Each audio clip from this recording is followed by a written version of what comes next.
ঢাকার কন্ডিশন তো খুব একটা ভালো না। কারণ ঢাকাতে হচ্ছে কোটা নিয়ে মোটামুটি একটা ভালো ঝামেলা চলছে।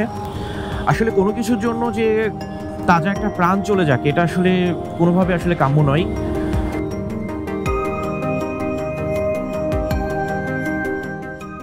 হেই, what is up everyone? So অনেকদিন পরে আসলে মোটর ভ্লগিং করছি। অ্যাকচুয়ালি ভিডিও করা হয়, কিন্তু ভিডিও আসলে এডিট করা হয় না এবং এডিট না করার কারণে আসলে আপলোডও করা হয় না। সো মোটামুটি একটা গ্যাপ পড়ে গেছে। I am sorry for that. আশা করছি রেগুলার আবার ভিডিও আপলোড করতে শুরু করব। আচ্ছা, গাড়ির ফুয়েলের অবস্থা ভালো না। ফুয়েল লো হয়ে গেছে। এবার আসলে ফুল ফুয়েলটাই ঢাকাতে ইউজ করা হয়েছে।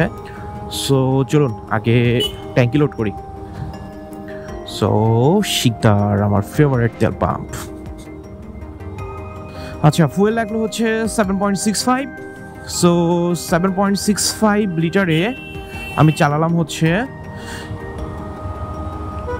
374 কিলোমিটার। সো বাসায় যাওয়ার পর আসলে দেখা লাগবে যে কেমন মাইলেজ পাচ্ছি। এখন আসলে মানে ট্যাঙ্কি ফুল করে আমি মাইলেজ ক্যালকুলেশন করা শুরু করেছি। চলুন আমরা আমাদের রেগুলার ডিসকাশন একটা শুরু করি।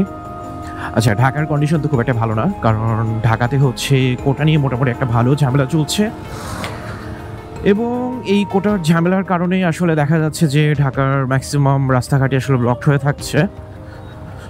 সো যেটা আসলে খুবই আনএক্সপেক্টেড এবং এটা নিয়ে আসলে তেমন কিছুই করার নেই।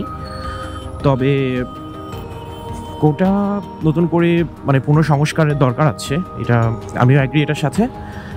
এবং আশা করি আমাদের মাননীয় প্রধানমন্ত্রী এটা নিয়ে অবশ্যই কোনো একটা উদ্যোগ নেবে, যেন আসলে কোনো নিরীহ মানুষের প্রাণ না যায় এটার জন্য। কারণ অলরেডি 6 জন মারা গেছে, যেটা আসলে নিউজ পড়ে বুঝেছি। সো এটাই হচ্ছে আমার কমেন্টস। আশা করছি মাননীয় প্রধানমন্ত্রী কোনো না কোনো একটা ব্যবস্থা নেবে এবং এটা একটা ভালো স্টেপ নেবে, যেন সব কিছু আবার আসলে ব্যাক টু নর্মালে চলে আসা। অলরাইট, মহাখালীতেও গতকালকে একটা ভালো মানে মারামারি হয়েছে বা ভালো একটা গ্যাঞ্জাম হয়েছে। এখানে রাস্তা ব্লক করে দিয়েছিল, তারপর রেল লাইন ব্লক করে দিয়েছিল। তারপরে শুনলাম মৈত্রী এক্সপ্রেস ইন্ডিয়া থেকে আসার সময় নাকি একটা ব্লক খেয়েছে বাংলাদেশে ঢোকার জন্য বা অন্য কোনো এক জায়গায় হয়তো।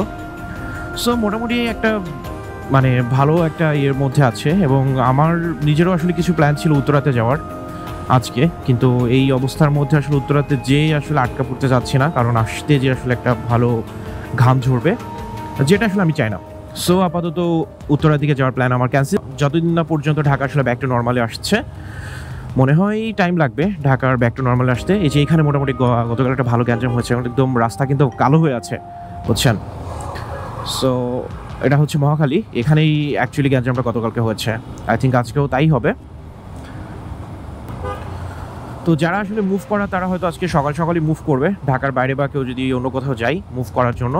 কারণ হচ্ছে সকালবেলায় তেমন কোনো ঝামেলা থাকার কথা না। যদি কোনো ঝামেলা ক্রিয়েট হয় তাহলে সেটা আসলে 10টার পর থেকে বা সকাল 9টার পর থেকে হয়তো হবে, যা বুঝতে পারছি। আসলে কোনো কিছুর জন্য যে তাজা একটা প্রাণ চলে যাক, এটা আসলে কোনোভাবে আসলে কাম্য নয়। আমরা সবাই চাই যে কোনো কিছুর সলিউশন আসলে খুবই সুন্দরভাবে হোক। মানে এমন না যে একটা কিছু সলিউশন পাওয়ার জন্য আপনাকে লাইফ দিতে হচ্ছে। এটা আসলে 1971 সাল না যে আপনাকে আসলে যুদ্ধ করে সব কিছু জয় করতে হবে। সো আমার মনে হয় কোনো না কোনো একটা ভালো স্টেপ নেওয়া উচিত সরকারের পক্ষ থেকে, সব দিক বিবেচনা করে। কারণ একটা সন্তান বা একটা সন্তান যখন চলে যাচ্ছে আসলে, তখন বাবা মায়ের বুক খালি হচ্ছে এবং সে কখনো মানে বাবা মার এই ঘাটতিটা আসলে কখনো পূরণ হবে না। মানে এখন নিজের বাচ্চা কাচ্চা হয়ে গেছে, তো এখন বুঝি যে আসলে বাচ্চা কাচ্চা লালন পালন করা আসলে কতটা হার্ড ব্যাপার।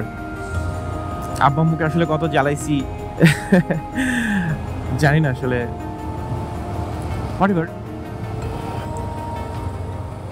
গতকালকে এখানেও একটা ভালো কাকলি মোড়, এখানে একটা ভালো গ্যাঞ্জাম হয়েছে। সো রাস্তা ক্রস করতে যেয়ে হয়তো রোদ উঠে গেছে আর হালকা হালকা গরম লাগছে। সকাল 7:29 বাজে।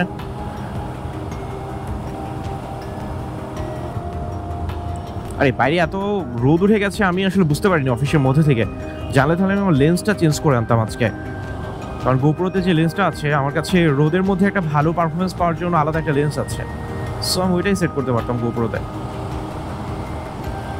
অলরাইট, আজকের ভিডিওটি দেখার জন্য আপনাদের সবাইকে ধন্যবাদ। আশা করছি নতুন একটি ভিডিওতে আপনাদের সাথে আগামীকালকে দেখা হবে। ততক্ষণের জন্য সবাই ভালো থাকুন, সুস্থ থাকুন এবং নিরাপদভাবে দেখে শুনে রাস্তায় চলাচল করুন।